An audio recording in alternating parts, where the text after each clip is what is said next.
Assalamualaikum warahmatullahi wabarakatuh. Waalaikumsalam.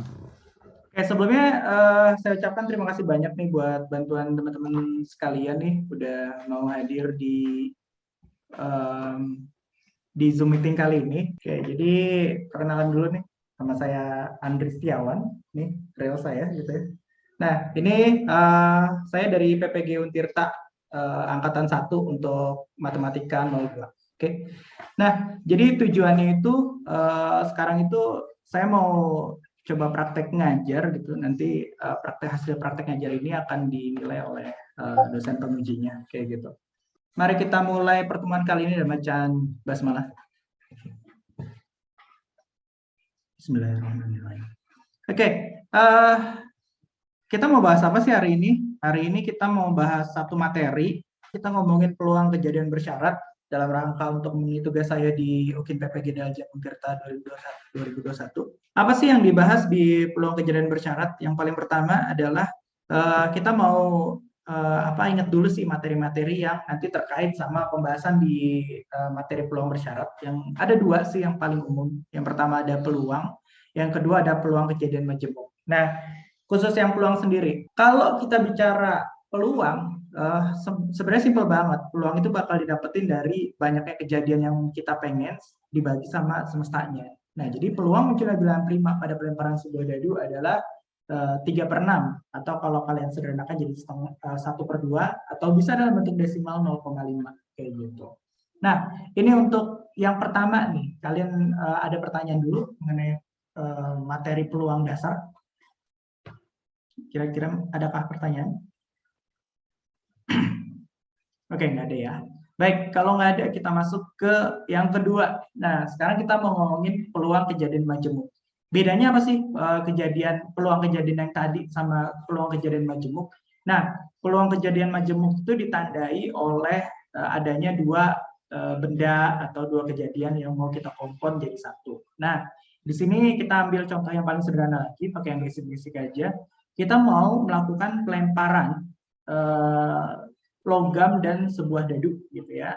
Peluang munculnya gambar dan angka 4, berarti banyaknya gambar dan angka 4 ada berapa? Oh, ternyata di sini ada 1, gambar dan angka 4 itu ada 1. Dari berapa? Oh, keseluruhannya ada 12, jadi 1/12. Sesimpel itu aja. Jadi tadi udah ngomongin apa itu peluang, gimana cara nyari peluang yang sederhana, terus sama bagaimana sih peluang kejadian majemuk yang pada contoh yang paling sederhana juga. Bagian berikutnya di sini adalah tujuan pembelajaran. Nah, jadi di hari ini kita bakal ngomongin bagaimana cara mendefinisikan peluang kejadian bersyarat. Jadi kayak apa sih peluang kejadian bersyarat gitu akan belajar. Kemudian yang kedua kita bakal menentukan dan menyelesaikan masalah yang berkaitan dengan peluang kejadian bersyarat gitu. Ini sebelum saya bagi kelompok, saya mau kalian mengamati data dulu. Jadi ada dua data yang harus kalian amati dulu. Yang pertama ada data dari situ ya, kalian bisa baca situsnya covid19.go.id, peta sebaran. Ini dari Badan Penanggulangan Bencana ya, kalian ini resmi dari pemerintah. Kemudian yang kedua ada data mengenai cause of death gitu ya, penyebab kematian. Nah, saya nggak perlu berpanjang lebar, biar kalian baca dulu datanya. Nanti saya kasih waktu 5 menit untuk kalian baca dua situs ini. Ya, kalian baca sekilas aja. Yang jadi fokus perhatian adalah kalian cari untuk yang pertama ya. Untuk yang pertama, kalian cari berapa sih jumlah tingkat kematian pada kasus COVID-19 ini. Kemudian untuk data yang kedua, kalian cari apa sih penyebab kematian di Indonesia. Nah, khusus data yang kedua, sebenarnya ini data yang merangkum kematian di seluruh dunia, tapi di Indonesia juga diceritain juga, dan nanti kalian bisa lihat datanya sendiri, kalian bisa coba buka-buka ya. Di chat box kalian udah saya kasih link untuk kalian pelajari dulu data yang ada di situ, nanti kita bakal diskusi. Yang pertama itu data mengenai peta sebaran kejadian kasus COVID-19 di Indonesia khusus. Yang kedua mengenai penyebab kematian di tahun 2017. mengenai apa yang penyebab yang paling utama, mungkin nggak perlu secara detail, tapi yang poin-poinnya aja. Silakan kalian amati dulu, saya kasih waktu 5 menit.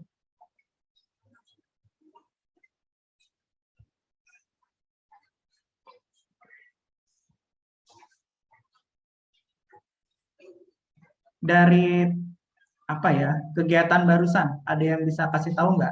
Apa sih yang kalian dapat dari data-data barusan? Jadi kalau menurut saya itu kan COVID-19 itu penyakit yang bisa mematikan kalau kita punya penyakit pernafasan bawaan kan Pak sebelumnya, atau penyakit dalam sebelumnya. Jadi kalau dua link itu digabungin tuh bisa dari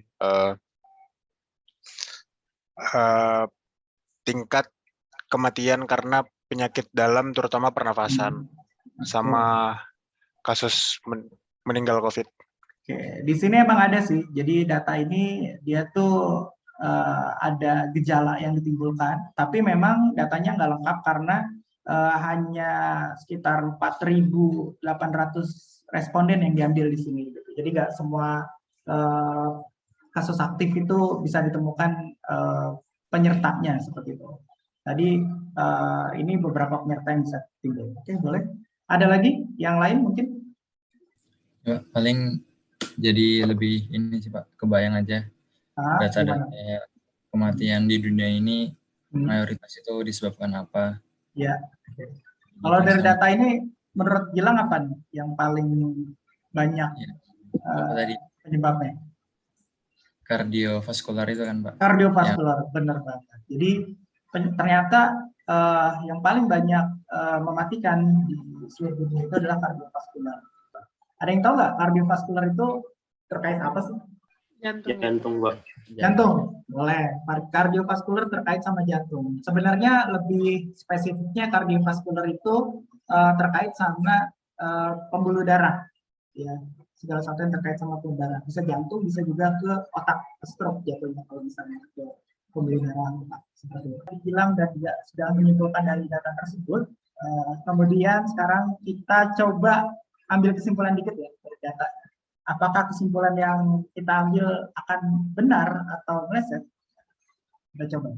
Benar nggak sih kalau saya bilang peluang orang Indonesia meninggal karena kardiovaskular itu adalah 597.995 dibagi 261 395 500. Nah, ini data ini apa sih? Ini data penduduk Indonesia di tahun 2017. Ini juga saya mulai cari-cari riset dulu. Kemudian di sini meninggal karena COVID-19 yaitu 73.582 cut off tadi malam, dan jumlah penduduk Indonesia di tahun ini di saat ini yaitu 1 juta sekian, dan ini adalah probability. Menurut kalian apakah data ini benar istilahnya apa ya, bisa merepresentasikan apa yang harusnya direpresentasikan? Apakah pas atau kurang terlalu pas? Silakan. Itu yang angka atas tuh yang 597 itu angka orang meninggal gara-gara penyakitnya apa orang terjangkit gara-gara penyakitnya? Yang di atas itu orang meninggal karena penyakitnya. Jadi meninggal karena penyakit kardiovaskular itu 597.000 gitu ya. Oh, oke. Dan ini jumlah penduduk Indonesia di tahun itu ya, di tahun 2017. Gimana menurut kalian? Itu jadi angka kematian akibat kardiovaskular per total jumlah penduduk Indonesia, Pak? Ya, betul. Jadi angka kematian orang yang meninggal karena kardiovaskular di Indonesia per total jumlah penduduk di Indonesia. Terus yang sama dengannya itu merupakan itu peluang apa, Pak?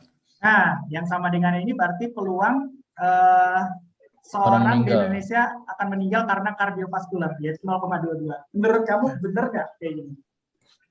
Apakah tepat kalau misalnya dibilang peluang Andri akan meninggal karena kardiovaskular adalah 0,22%? Nah, apakah menurut kalian tepat? Salah. Kenapa lah salahnya? Kalau apa ya, kita nyari peluang meninggal karena kardiovaskular, berarti kita ngambil angkanya itu adalah orang yang terjangkit Orang yang penyakit terjangkit. itu Oke. dan total orang yang meninggal, Pak. Oke. Per orang yang meninggal. Menurut Oke. saya, Pak. Oke. Jadi menurut Gilang itu harusnya si pembaginya itu adalah bukan total seluruh orang Indonesia, tapi orang yang terjangkit penyakit kardiovaskular, gitu ya? Sebagai semestanya. Jadi apa namanya? Yang terjangkit sama yang mati, Pak. Ya, yang terjangkit dan yang meninggal, gitu kan ya? Oke, berarti ini juga berlaku juga di kasus COVID ya. Jadi agak kurang tepat jika membandingkan 73.000 dengan total penduduk Indonesia. Gitu ya. Jadi harusnya pernya itu adalah per terkonfirmasi positif COVID-19, seperti itulah. Iya, Pak. Oke. Kalau peluangnya itu ya. Ya, oke, sip. Analisis yang cukup menarik dan itu benar banget ya. Dan ada lagi mungkin dari teman-teman, itu benar banget yang dibilang sama Gilang. Itu per semestanya itu harusnya jangan per seluruh penduduk Indonesia, gitu. Tapi per karakteristik yang lagi dibicarakan. Nah itu Gilang sebenarnya udah masuk ke dalam kejadian bersyarat, gitulah. Itulah yang dimaksud sebagai kejadian bersyarat. Nah saya mau lurusin sedikit nih. Sebenarnya data ini bukan hanya tidak pas atau meaningless seperti yang dibilang sama Gilang tadi karena pembaginya itu bukan harusnya seluruh total penduduk Indonesia, tapi ada satu lagi. Jadi orang yang lebih tua tentu peluangnya akan lebih besar meninggal karena kardiovaskular dibanding orang yang lebih muda kayak gitu. Nah, dalam hal ini kita melakukan segmentasi. Itu sih kuncinya. Kata kuncinya adalah segmentasi dalam pembuatan peluang suatu kejadian. Sehingga nanti datanya akan lebih bermakna lagi. Gitu. Jadi kita bakal tahu, oh peluang orang yang meninggal karena kardiovaskular dengan usia di bawah 40 tahun berapa sih? Peluang orang meninggal karena kardiovaskular di atas 40 tahun berapa sih? Sehingga data yang kita punya, nilai peluang tersebut akan lebih bermakna lagi, bisa dibaca. Gitu. Karena juga kan kalau itu dari segi umur. Belum lagi tadi yang disebutin sama Dega di awal. Kaitan antara COVID-19 dengan penyakit penyertanya. Nah itu juga bisa harusnya dijadikan sebuah penelitian. Gitu. Jadi kira-kira dengan orang penyakit bawaan ini, berapa sih peluang dia akan sembuh atau peluang akan tidak sembuhnya atau meninggalnya seperti itu. Jadi ada segmentasi-segmentasi yang harusnya diperinci lagi di sini. Nah, karena kesalahan barusan ya di sini tidak melakukan segmentasi, makanya kita belajar peluang kejadian bersyarat. Itulah latar belakang dari kejadian peluang bersyarat. Jadi nanti saya akan bagikan kelompok. Kelompok satu akan mengerjakan di dokumen yang sama, jadi dokumen kelompok 1. Jadi ini di bit.ly bersyarat 1, ini artinya nanti kalian kerjakan. Kemudian kelompok 2 akan mengerjakan secara simultan di bit.ly bersyarat 2. Kemudian kelompok 3 akan mengerjakan secara simultan di bit.ly bersyarat 3. Gitu ya, peluang bersyarat 3. Lemur anonim siapa? Oke. Nah, kalian bisa bareng tuh, silakan.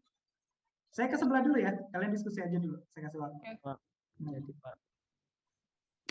Oke guys, aku nonton aja. Sebentar, buat acaranya. Gimana Lambi? Iya, Pak. Progress.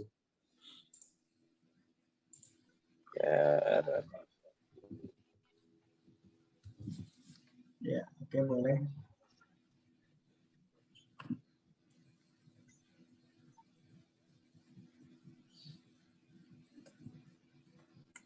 Gak ada yang mau ditanya ini?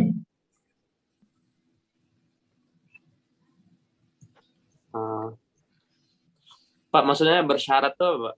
Bersyarat itu adalah sebuah kejadian, tapi pembandingnya itu bukan semestanya, Bi. Kalau semestanya itu masih kurang pas. Makanya tadi saya bilang, kalau kita bandingin penyakit orang yang meninggal karena penyakit jantung dengan seluruh orang Indonesia, itu datanya jadi meaningless, Bi. Gitu. Jadi masih kurang berasa bermakna, Bi.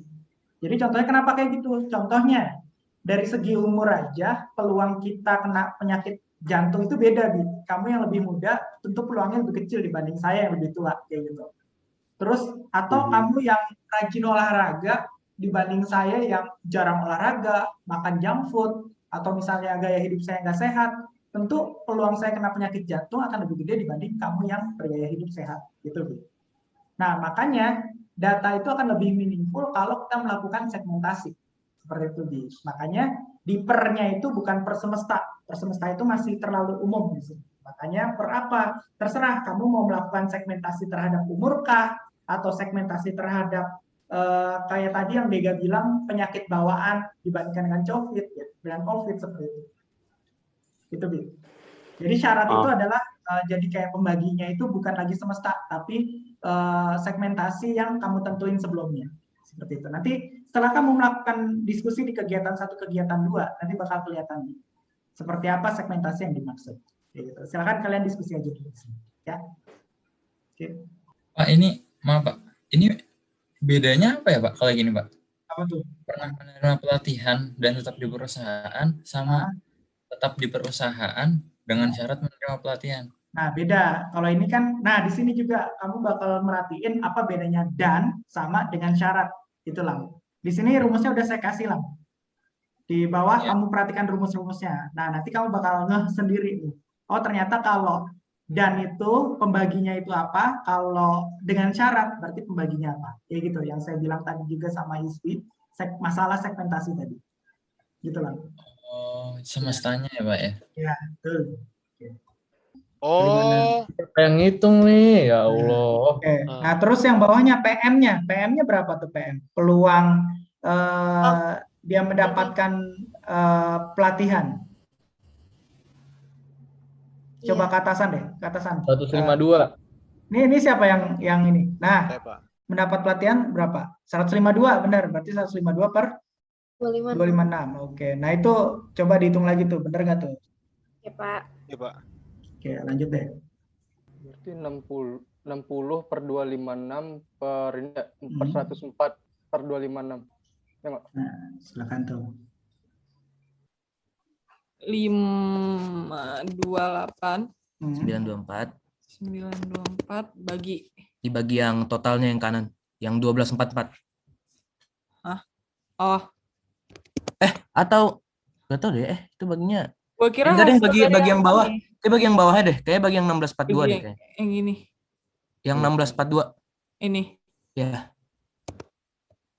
Nah, ya, 52894 bagi 1642. Pak iya ya? Ya. Ya. Nah, nanti kalian bakal bisa bedain nih. 0,3220. Ya.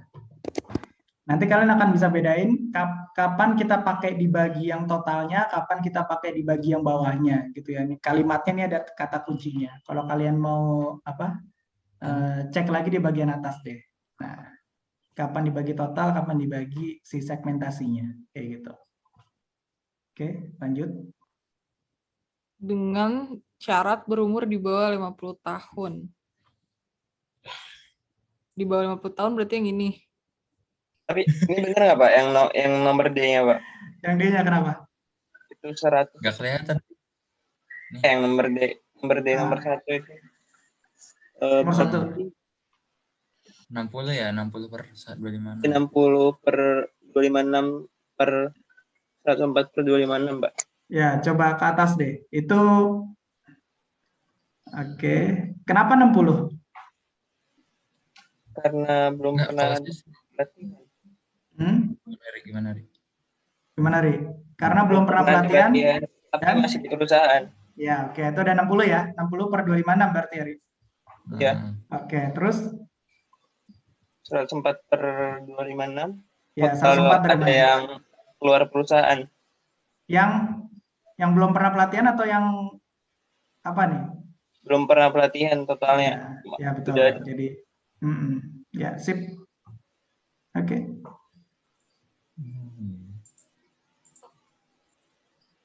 Nah, kejadiannya kayak gimana berarti? Pernah menerima pelatihan dan tetap di perusahaan. Oh, kan ini 109. ada kapnya, Pak. Ya, ada kapnya. Berarti dia 109 kan? Kamu ambil yang ini kan, yang irisan antara pernah menerima pelatihan dan tetap di perusahaan, yaitu di 109. Iya. Tapi kamu lihat pernya itu per berapa? Coba untuk contoh yang di atas. Per 256. Nah, 256 itu apa? Oh, per total. Nah, per semestanya gitu. Jadi kalau misalnya dia masih pakai cup gitu ya, masih pakai tanda irisan, berarti pernya itu adalah per total. Kayak gitu. Oke, silakan. Kayaknya enggak dah, kayak bagi yang paling bawah kayak San. Nah, Bagi yang bawah nih. banget, yang 2335. Nah, kenapa gitu Zan? Bisa dijelasin nggak tuh? Karena belum bersyarat. Karena belum bersyarat, betul. Jadi kan karena dia di sini pakai kata hubungnya dan, gitu ya. Jadi ibarat kalau kamu lihat lagi ke atas-atas, ketika masih pakai kata hubung dan, ini belum kejadian bersyarat, baru kejadian irisan aja. Nah, kejadian irisan pernya itu per semesta. Siapa yang disebut semesta? Yang disebut semesta itu yang pojok sini. Tuh. Kalau dengan Bagi-bagi. syarat berarti totalnya yang ini, baginya yang ini. Nah, dibaginya sama syaratnya. Total yang itu doang di kolom itu doang. Nah, di syaratnya ya. Ini syaratnya apa yang jadi syaratnya nih? Nah, oke. Apakah syaratnya yang jadi syaratnya sembuhkah atau yang jadi syaratnya itu si umurnya? Nah, itu hati-hati kalian belinya ya. Oh iya ya. Coba diperhatikan. Ini benar kan, Bi?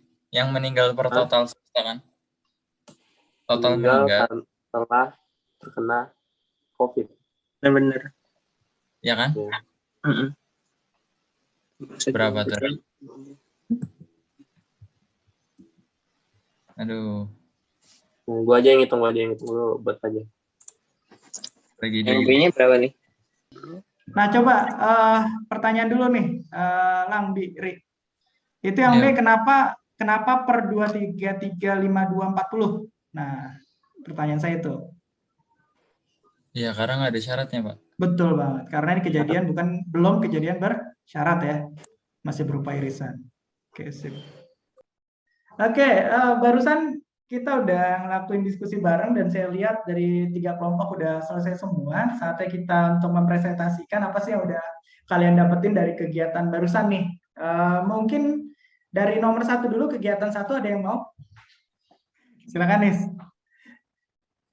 Oke. Jadi kan yang A itu yang ditanya pernah menerima pelatihan kan, berarti itu kayak ada di rumusnya, berarti rumusnya itu yang pegawai yang menerima training per seluruh pegawai totalnya. Itu 19 per 32 hasilnya, karena 152 per 256. Oke. Jadi gitu ya, tinggal lihat di situ spesifik banget mintanya, belum pakai bersyarat juga, belum pakai irisan juga, jadi spesifik banget pernah menerima pelatihan. Nah, kalau dari data kita lihat pernah menerima pelatihan di situ, kata Suhai ada 152 ya, jadi 152 per 256 sebagai totalnya. Lanjut, Hai. Sampai terus deh.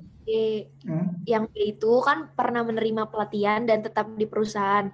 Ini ada syaratnya nih, dia pernah menerima pelatihan tapi dia juga tetap di perusahaan. Itu rumusnya berarti itu irisan kan Pak ya? Ya. Ya kan? Berarti yang pegawai yang menerima training sama terus dia juga pegawai yang tetap di perusahaan. Kalau di tabel itu yang 109 nih. Ya, oke. Ya. Mungkin terus dia menerima pelatihan nih 109. Iya.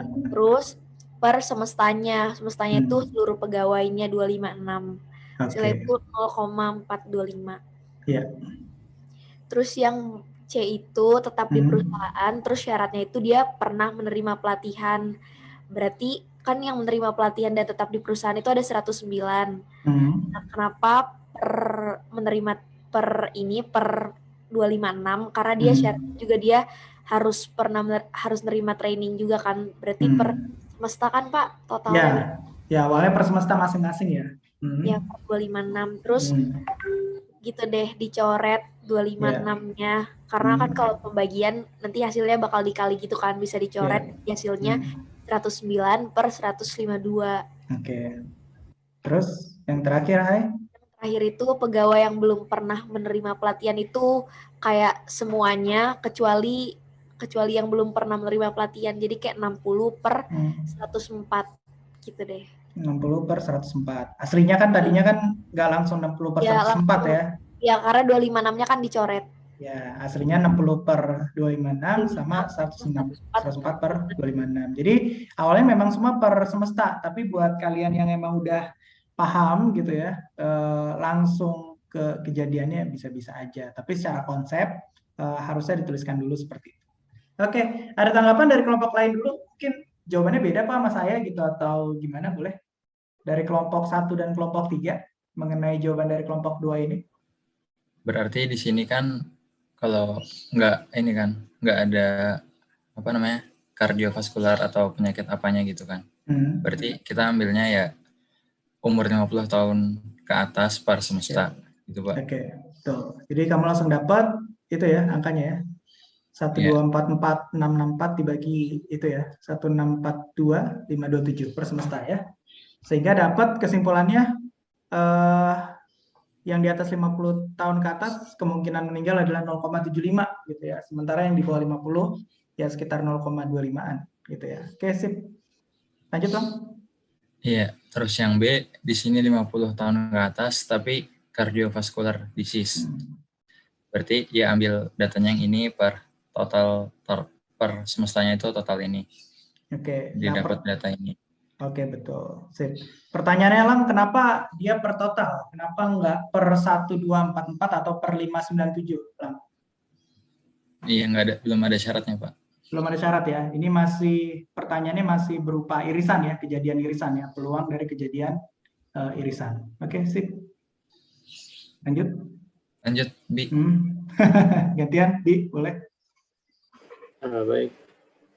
Untuk jawaban yang nomor C, bagian C, diminta peluang penyebab kematian terkait kardiovaskular dengan syarat di bawah 50 tahun.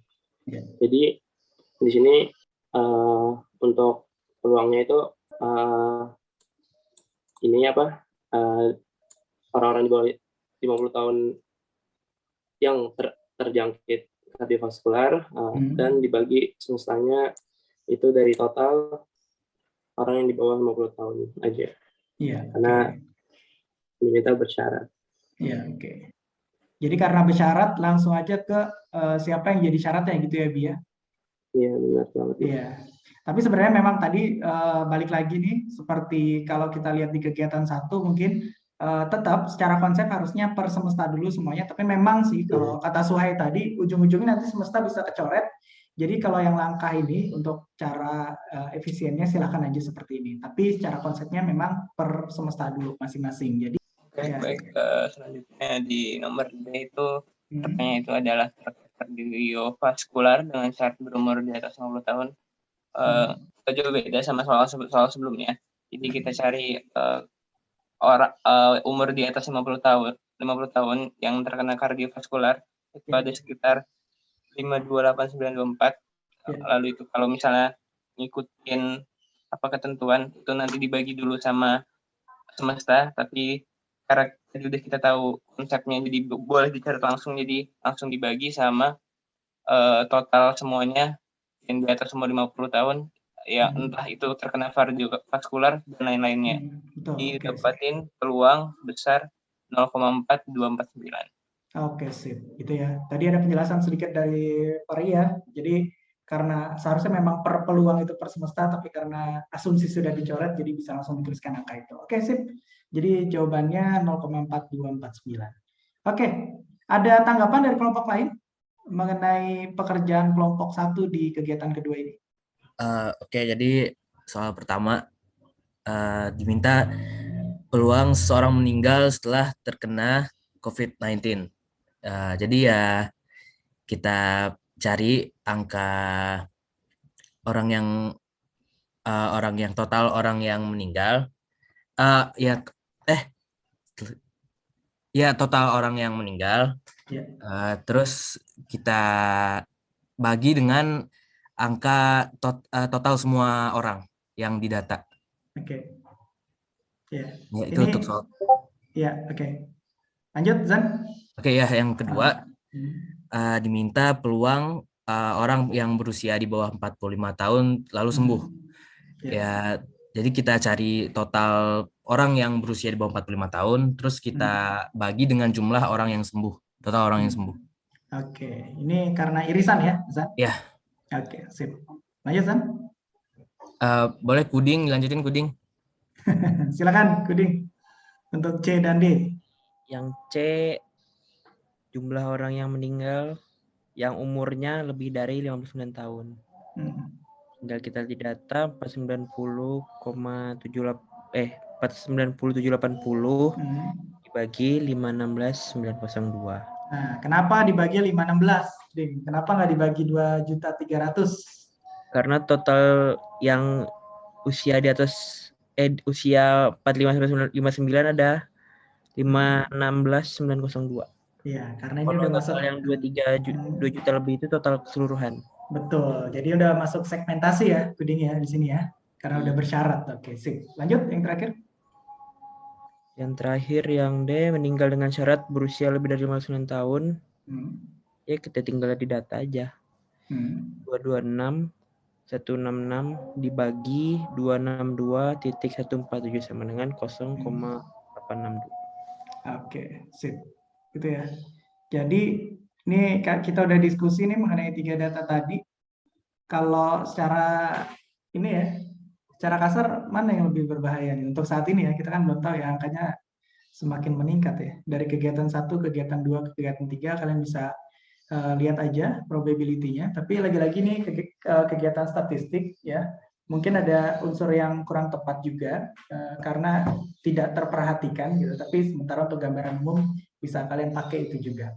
Nah, makanya sekarang itu kan kita kan udah vaksin juga nih. Di situ jadi ntar ada pertanyaan nih, ini ahli-ahli statistik nanti lagi mulai turun menghitung efektivitas vaksin juga. Ini juga terkait sama kegiatan peluang bersyarat ini juga. Jadi berapa sih peluang orang yang selamat setelah terpapar COVID-19 tapi sudah tervaksin gitu.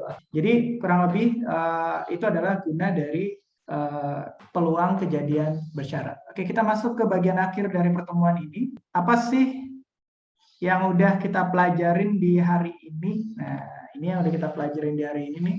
Jadi di hari ini kita ngomongin peluang kejadian bersyarat. Nah, peluang kejadian bersyarat di sini. Jadi kalau misalnya peluang A dengan syarat B, berarti ini yang rumus yang kita pakainya, yaitu PA irisan B per PB, gitu ya. Sementara kalau peluang B irisan bersyarat A, berarti PA irisan B per PA. Ini sebenarnya sama, di atasnya sama. A irisan B itu akan sama dengan B irisan A. Makanya nggak perlu dibolak-balik, tapi yang jadi pembeda adalah di bagian syaratnya itu. Jika syaratnya adalah B, berarti per PB. Jika syaratnya adalah A, itu adalah per PA. Itu adalah yang udah kita lakuin dari 3 kegiatan tadi. Simpel banget ya, kenapa nggak dikasih tahu aja pada yang pertama? Nggak seru gitu ya, kalau langsung gitu. Nah, yang terakhir nih buat refleksi juga. Kira-kira kalian bisa jawab nggak kalau persoalannya kayak gini? Nah, ada yang punya ide nggak? Gimana sih cara ngerjain ini? Baik, yuk kita coba bareng-bareng aja nih. Di sini permasalahannya adalah sebuah dadu dilempar, tentukan peluang bahwa pelemparan itu akan menghasilkan angka kurang dari 4. Nah, kalau kayak gini, kita definisikan dulu nih. Misalnya angka kurang dari 4, kalian mau pakai logo apa? Misalnya itu adalah A gitu ya. Misalnya A itu adalah kejadian angka kurang dari 4. B-nya itu misalnya adalah yang kedua ya. Ini kan angka kurang dari 4 yang pertama. Yang kedua adalah titik dadu berangka ganjil. Nah, angka ganjil. Berarti kalau kita buatkan daftar, yang A-nya itu apa aja daftarnya tadi? 1, 2, 3. Sementara kalau angka ganjil, yang B-nya? 1, 3. Udah. Ini angka ganjil pada dadu loh. Oh, pada dadu. Iya. 135. 135. Oke. Nah, di sini diminta tentukan peluang bahwa pelemparan itu akan menghasilkan angka kurang dari 4 dengan syarat pelemparan menghasilkan titik dadu berangka ganjil. Berarti yang mana nih kalian pilih? AB atau BA? Nah, kalau kayak gini. AB. AB, betul. Berarti kita pilih yang ini ya, karena kan dia bilang syaratnya itu adalah si yang B-nya. Nah, kalau gitu kalau kita ditanya ini, berarti apa? Formula yang dipakai? Peluang A irisan B, Pak. Nah, A irisan B per peluang B. Peluang B sebagai syaratnya gitu ya. Jadi sebagai syaratnya itu si segmentasinya itu yang jadi pembaginya. Nah, PA irisan B. Di sini kita belum punya nih PA irisan B. Tapi kita bisa bikin dulu. Irisan itu siapa sih kalau yang disebut sebagai irisan? Kalian tahu nggak? 1 sama 3. 1 sama? Yang sama. Ya, oke. Yang sama ya, sebentar. Yang sama berarti A irisan B itu adalah 1 dan 3. Berarti kalau ditanya peluang A irisan B berapa? 2. 2 per 6, 2/6. per 6, betul. Itu 2/6. Jadi kan kalau peluang A irisan B itu adalah N A irisan B per NS, selalu per NS ya. Jadi 6 itu kalau kata Rozan, kenapa Zan 6? Ayo.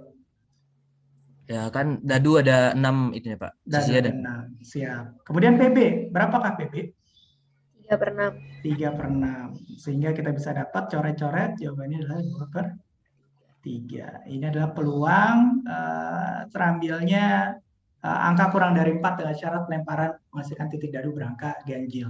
Nah, kalau yang dibilang tadi sama Fahri ya, sempat katanya karena kita tahu ini sama, langsung aja Pak, NA irisan B-nya berapa per NB-nya. Langsung dapat 2/3 juga sih. Kayak gitu. Oke, itu adalah yang udah kita pelajarin tadi selama 2 jam ke belakang.